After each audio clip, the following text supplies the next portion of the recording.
দেখুন ছেলেগুলোর কি অসাধারণ প্রতিভা।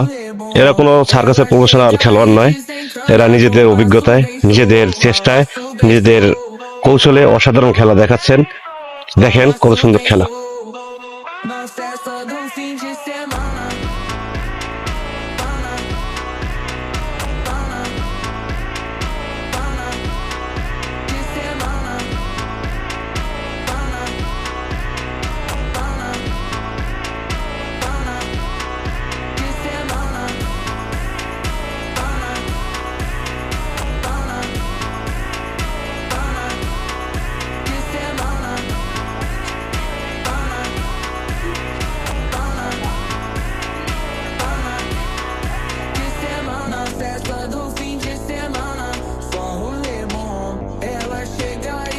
যদি খেলাটা দেখে আপনাদের ভালো লেগে থাকে তাহলে অবশ্যই কমেন্ট করে জানাবেন প্লিজ।